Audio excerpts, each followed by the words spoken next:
everybody, welcome to my YouTube channel. Today I'm gonna explain how I calculated joint angles in the last video.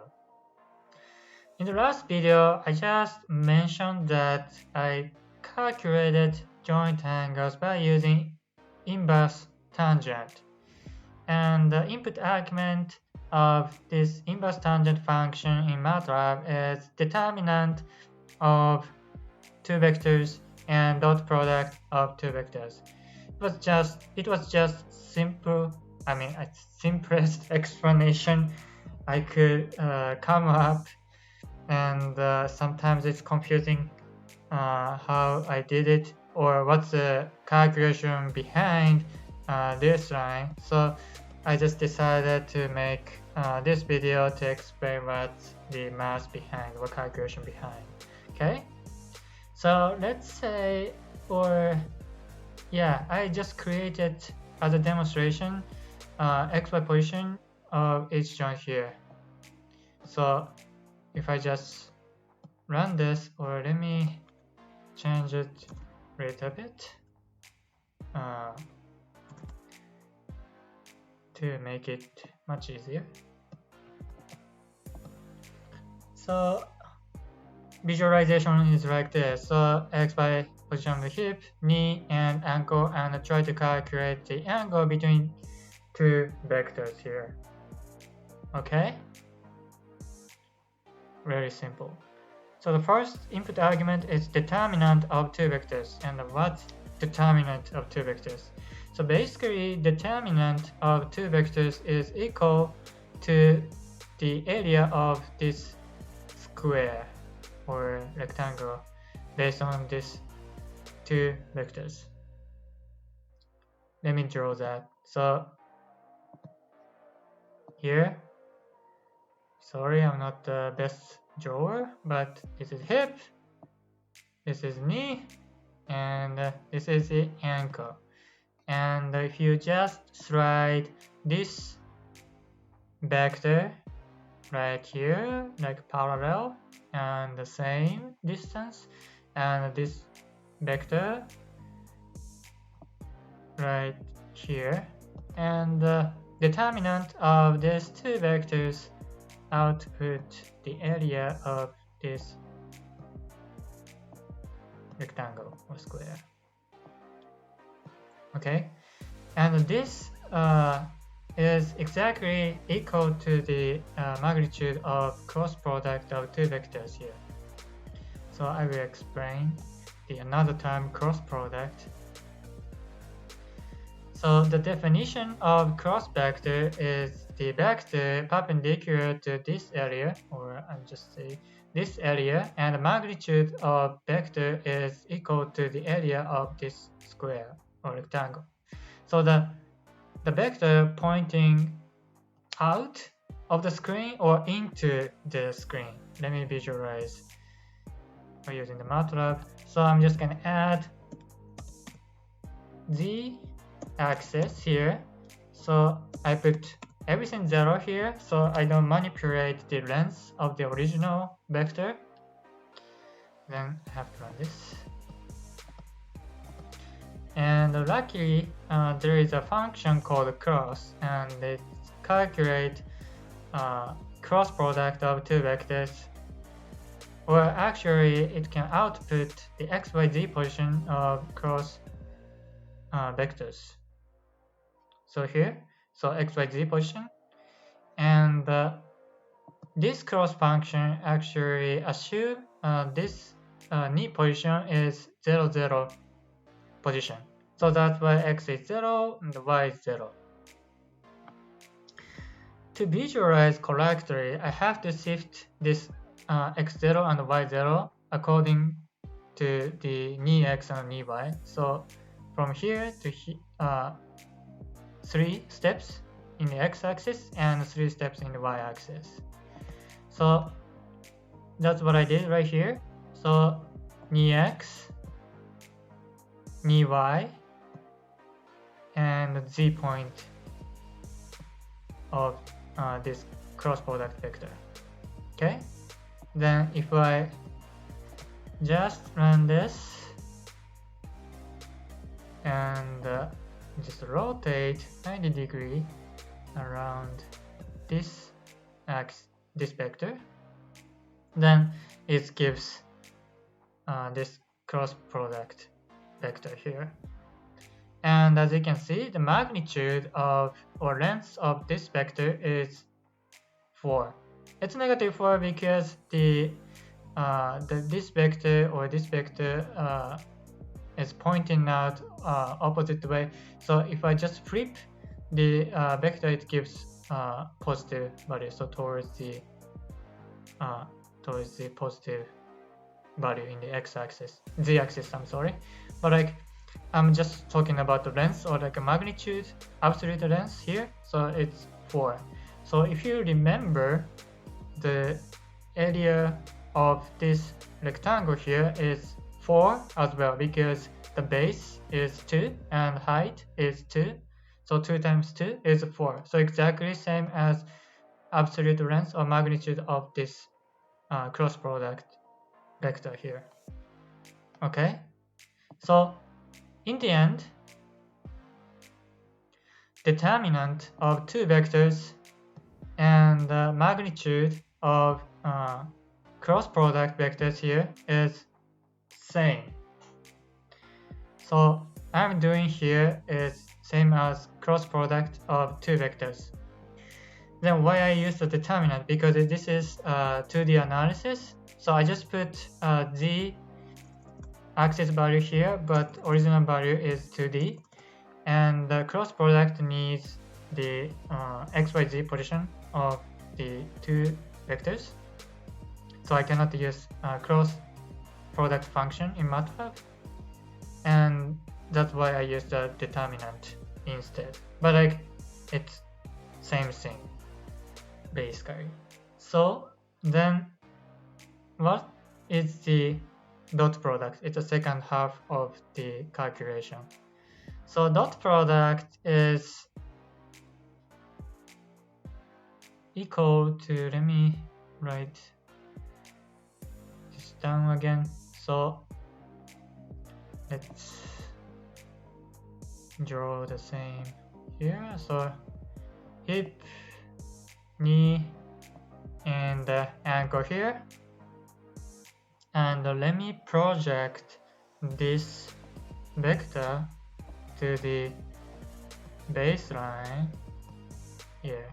I mean, it doesn't really matter. You can define this vector as the base, but like it's much easier to define this vector as a base vector. And this one is alpha here. So the dot product is equal to, I'm just gonna write just dot product is equal to the distance, Euclidean distance between h and k. So I'm just going to define that as x because I'm lazy. Okay, I'm just going to write it down as x.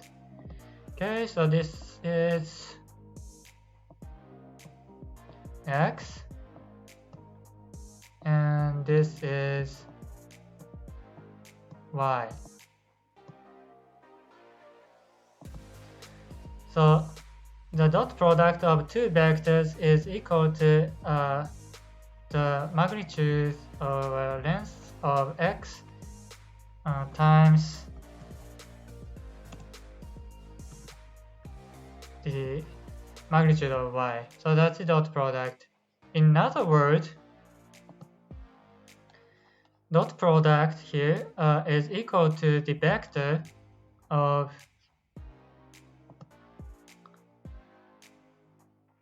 this times vector of this times cosine of this angle. Okay. To demonstrate that, I have to run this. So just convert it into D and calculate the joint angles here.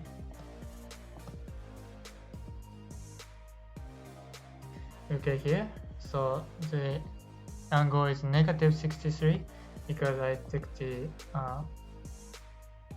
absolute value, or this is a negative value here, so it's just negative degrees, but just think this is just like around like 63 degrees. It doesn't really matter. And calculate the norm or Euclidean distance between the 2 points here. So it's chunk basically. And for the psi, it's same thing. Try to calculate the Euclidean distance between 2 points here, hip and knee. So nothing fancy here.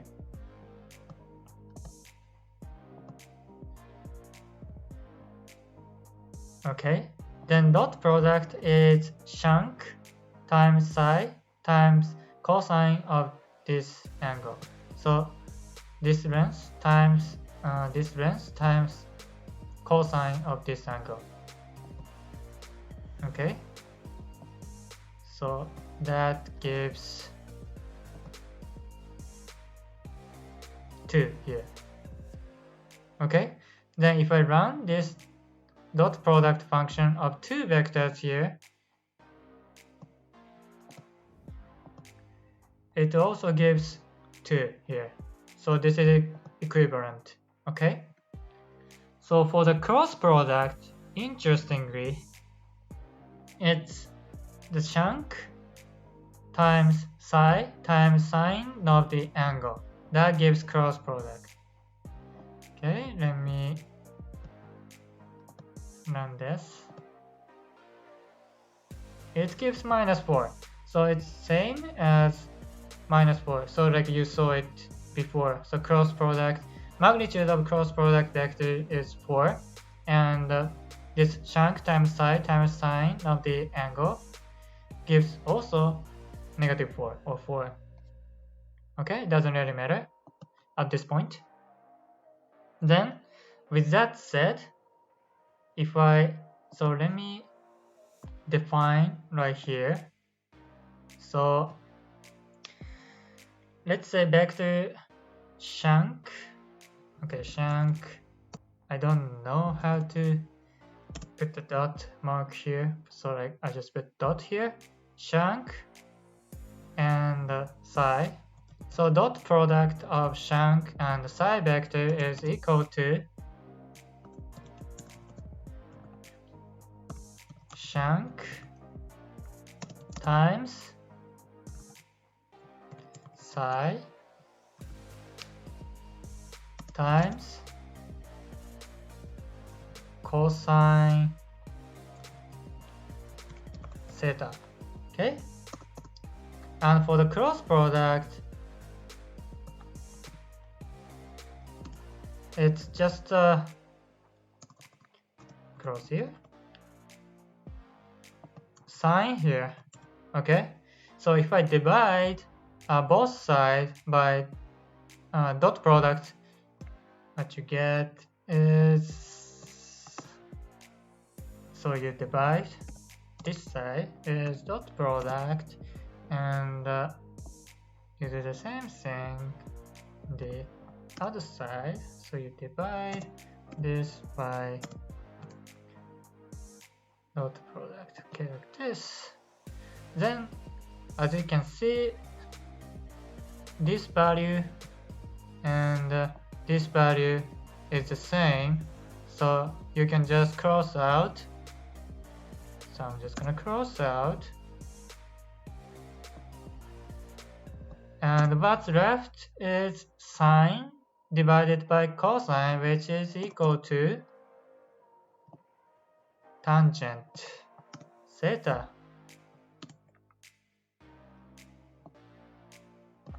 Tangent theta here. Okay. So that's something I demonstrate right here. Or right here, sorry. So tangent of angles here is equal to cross product divided by dot product of 2 vectors. So you already know cross product of 2 vectors is equal to 4, and dot product of 2 vectors equal to 2.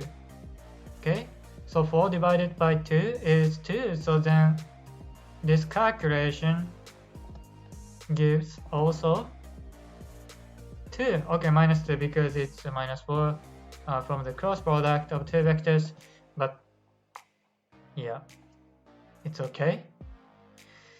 And if you know this formula, I can calculate theta, which is the angle, is equal to inverse tangent of this division here. And that's what I did right here. So angle is equal to inverse tangent of cross product of two vectors divided by dot product of two vectors. And this one should give the angle here negative 63.4 degrees, same as this line here. Great job. So that's the calculation behind. And lastly, I want to explain what's the difference between quadratic inverse tangent and normal inverse tangent. So basically, for the normal inverse tangent, input argument is only 1, so it's just a division between the two vectors. So I'm just going to delete this absolute function. So it's just a division between the two vectors here, which means that you cannot distinguish between the sign. So if the sign of the vector is minus and positive and minus, the both gives a negative sign, okay? And there is no way to distinguish between that pattern. And the same for the positive vector, and the negative vector, it both give the positive value. So there is no distinguish. However, if you use quadratic inverse tangent, you can distinguish positive and negative, okay? Because you can input the vectors, two vectors separately, okay? It's very useful when the vector is, or the angle is more than 90 degrees, and I'm gonna demonstrate. So let's say hip is 3, 4.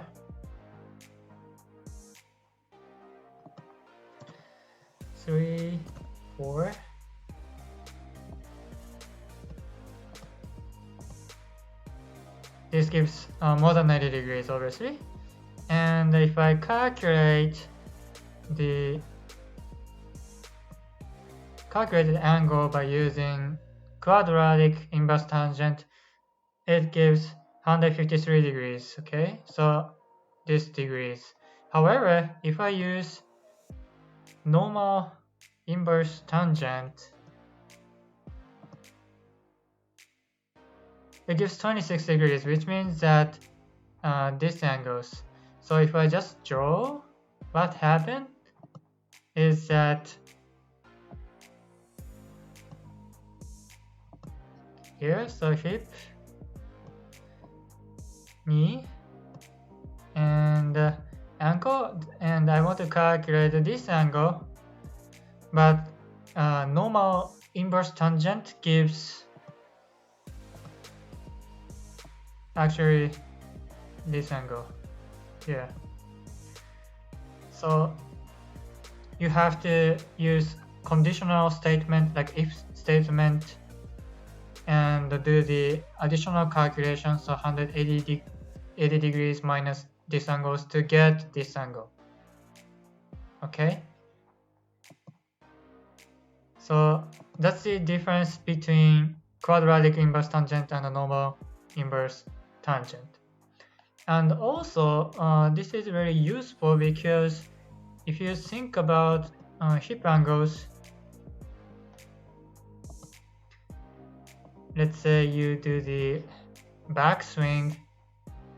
Sorry, this should be, let's say this is the shoulder, that this is the hip, and this is the knee, okay? And we want to calculate these angles, and this gives negative degrees because this is a backswing. And if you want to calculate Okay, so same thing. This is hip and knee and the shoulder here. And if you want to calculate the forward swing of the hip, it gives positive degrees. So you can distinguish the joint angles whether you are doing the negative or back swing or like a forward swing. You can distinguish it's same degrees, but like you can distinguish by the sign.